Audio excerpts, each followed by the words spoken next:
Vamos falar na aula de hoje das características das usinas eólicas, em particular do seu custo. Lembrando que nas aulas passadas avaliamos o custo de uma usina termoelétrica, o seu custo fixo, o seu custo variável, o custo do combustível.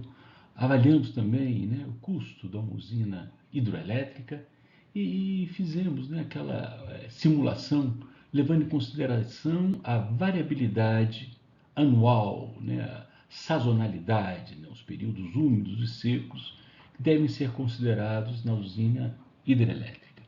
Na aula de hoje eu vou tentar fazer a mesma coisa com a usina eólica. Em vez de considerar variabilidade anual, eu vou considerar a variabilidade diária, o ciclo dos ventos que afetam significativamente a produção de energia eólica, como vamos ver na aula de hoje.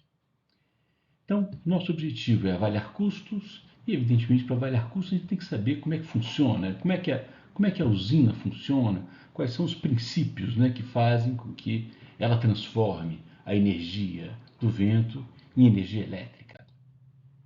A primeira questão importante é levar em consideração que o que uma usina eólica faz é transformar a energia cinética do vento em energia elétrica. A energia cinética é sempre dada por um meio da massa vezes a velocidade ao quadrado. Evidentemente, a massa do vento é a velocidade do vento ao quadrado. A massa do vento é sempre dada pela densidade do vento, alguma coisa próxima de 1 kg por metro cúbico, e o volume de ar que passa pelas pás da minha eólica. O volume de ar é proporcional à área das pás, A, e do deslocamento, ΔX, do vento que passa pelas pás. Em geral, estou interessado na potência de uma usina eólica. A potência é a derivada da energia, portanto, derivando essa expressão, a gente vê aparecer, substituindo seus valores, lembrando que a derivada do deslocamento com o tempo é a velocidade, portanto, aparece essa expressão bastante simples para a potência de uma usina eólica. Um meio da área vezes a densidade vezes a velocidade do vento ao cubo. Tá certo? Então, bom, a primeira característica importante é saber que a potência gerada por uma usina eólica é proporcional ao cubo da velocidade do vento, muito dependente da velocidade do vento. A segunda característica, uma vez que a densidade do ar é constante, é que quanto maior a área das pás da minha usina, maior será a potência. Evidentemente, o limite da área é o tamanho da pá, e quando você faz usinas em terra, você tem que levar a pá, o transporte da pá para o local da usina é sempre muito delicado e muito cuidadoso. Vamos ver isso num exemplo daqui a pouquinho.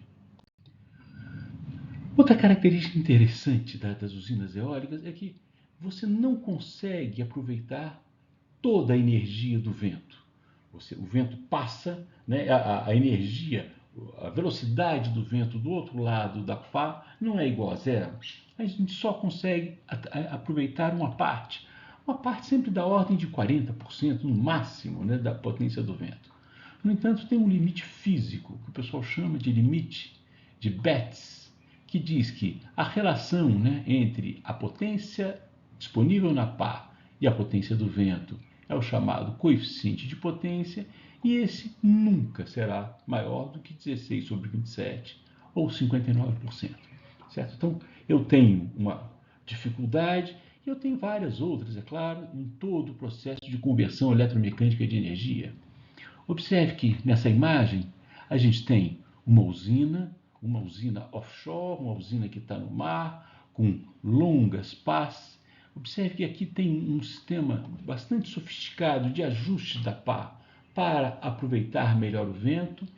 Esta base aqui também, ela se desloca para que o vento entre ortogonalmente às pás, para aumentar o rendimento. E nessa caixinha aqui de trás, que o pessoal chama de nacelle, tem, em geral, um conjunto de engrenagens que faz com que a velocidade de rotação da pá, que em geral é muito pequena, alguma coisa em torno de 60 voltas por minuto, para uma velocidade mais adequada ao gerador elétrico que está lá dentro, que tem diversas formas, né? Mas é importante notar que a gente já falou, para estar ligado à rede, ele tem que estar rodando a 60 Hz, então sempre tem uma desconexão, né, entre esse gerador e a rede, uma vez que a velocidade de rotação vai depender da velocidade do vento. Portanto, a geração de uma usina eólica depende de um sinal vindo da rede, um sinal em 60 Hz, para fazer com que o inversor que ajuste essa tensão gerada por esse gerador também esteja a 60 Hz. Uma característica, por exemplo, de uma usina de 2 megawatts, é uma usina que tem bastante difundida, né, no Brasil e no mundo. Velocidade do vento aproximadamente 15, né, a velocidade nominal, né? Ela começa a funcionar em 4 e para de funcionar em 25. 15 é mais ou menos uma velocidade razoável. Ela tem uma pá de mais ou menos 45 metros, portanto é uma pá bastante grande, um diâmetro de 90 metros. E você percebe que esta usina, né, que tem uma potência de entrada, o que a gente calcula utilizando a fórmula que determinamos agora há pouco, é bastante diferente da potência de saída e um rendimento típico da ordem de 15%. Então essas seriam as características técnicas de uma usina eólica e eu acho que vale a pena a gente tentar então estimar o custo. Qual seria o custo, né, de uma usina eólica? Evidentemente, da mesma forma que a usina hidrelétrica, é o custo do investimento, né, de colocar aquela pá junto com aquele gerador em funcionamento. E aí eu vou manter as mesmas hipóteses que mantive nos exemplos anteriores, ou seja, uma taxa de juros de 10% ao ano e 30 anos, considerar que a gente tenha 30 anos a concessão dessa usina eólica. A primeira pergunta, e a mais importante, evidentemente, é qual é o fator de capacidade? Qual o fator de capacidade que eu devo considerar que a gente viu que está diretamente ligado ao preço da energia vendida? Quanto maior for o fator de capacidade, mais barata vai ser a energia. Para a gente avaliar qual é o fator de capacidade de uma usina eólica no Brasil, eu peguei a curva de carga de uma usina eólica aqui no Brasil. E a gente observa uma coisa bastante interessante, né? Que é uma grande variabilidade da produção de energia elétrica ao longo do dia. Certo? Então, o parque eólico do Brasil vai de alguma coisa de 15 gigawatts no seu período na madrugada para alguma coisa da ordem de 5 por volta de meio-dia. Então eu tenho uma grande variabilidade da geração eólica ao longo do dia e isso evidentemente deve ser considerado. O mais importante, como a gente disse, né, é saber qual é o fator de capacidade.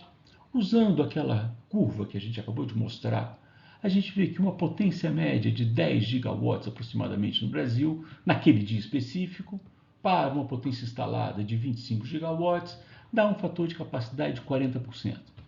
Ele está um pouquinho exagerado, né? Se a gente pegar os valores históricos, a gente vai ver que o fator de capacidade no Brasil é muito bom, é da ordem de 38, 39, 37, dependendo do ano, não é? Mas usar 40 para esse nosso exercício acadêmico me parece um número bastante razoável. Vamos então fazer as contas. Fazer as contas é a parte mais fácil, né?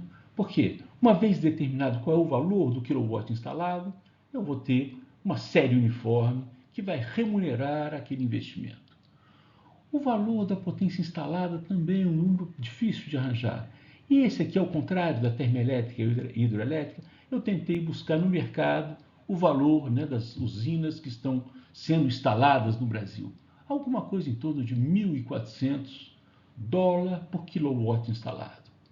Então, com os dados fechados, calcular então qual é o custo dessa energia passa a ser o cálculo de uma série uniforme que remunere em 30 anos o valor investido. Eu pego uma série uniforme com investimento de 1.400 dólares por quilowatt por ano, eu tenho então esse valor, eu divido pela energia, portanto, com aquele fator de capacidade de 40%, que a gente também calculou com a nossa curva de carga, e a gente tem que o custo do investimento, no caso da eólica, é igual ao custo total, que será igual a alguma coisa próxima de 42 dólares por megawatt-hora. Hoje o dólar no Brasil está R$ 5,00, portanto, se eu vou lá no site da CCE, eu vejo que a energia eólica tem sido vendida no Brasil nos seus leilões por alguma coisa próxima de R$ 200 por megawatt-hora. Isso quer dizer que os investidores fazem mais ou menos essa conta para chegar no seu valor de venda da energia eólica no Brasil. Só para a gente fechar essa aula, vamos tentar levar em consideração agora, do mesmo que fizemos, né, um sistema hidrotérmico, vamos fazer agora um sistema eólico com térmico. Como é que seriam as características desse eólico com térmico? A primeira coisa que a gente tem que levar em consideração é que vou manter a mesma carga, aquela carga de carga leve 60, carga pesada 75, carga média 68, aquele perfil que a gente pegou nos exemplos anteriores da carga do Brasil. Em seguida, eu falo assim, olha, a eólica vai seguir aquele padrão da curva que eu mostrei, ou seja, 25 megawatts de potência máxima com 40% de fator de capacidade. Com esses dados que a gente viu aqui, a gente já tem o custo da eólica, que a gente acabou de calcular. Precisamos calcular agora o custo da térmica. E o custo da térmica, o que me parece interessante levar em consideração é que a térmica servindo para se substituir a eólica, quando a eólica não estiver presente, eu vou ter que botar as mesmas 5 unidades, porque a gente viu que a geração da eólica naquele período de meio-dia, mais ou menos, ele é muito baixo. Portanto, eu preciso de uma potência máxima instalada de 5 vezes 20, como no exemplo anterior, o que daria um fator de capacidade um pouquinho menor, da ordem de 58%. Com esses dados, então, eu consigo calcular qual é o valor da energia para remunerar o investimento, o valor do combustível, que a gente considerou também na aula passada, né, do gás natural a 4 dólares por milhão de BTU, vai me dar um custo total de 55 dólares por megawatt-hora. Observe, então, né, o sistema subsidia a eólica, porque eu preciso de ter uma energia de reserva para garantir a energia ao consumidor quando a eólica estiver sem vento, certo? O custo equivalente, então, para o consumidor não é os 42 dólares que a usina eólica pode vender a sua energia. O custo equivalente é quase igual ao custo da térmica, nessas condições, é claro, alguma coisa em torno de 53 dólares por megawatt-hora. Era isso que eu queria dizer nessa aula, e na próxima aula vamos fazer uma pequena avaliação das usinas solares, e aí a gente encerra o nosso curso. Muito obrigado pela atenção e até a próxima.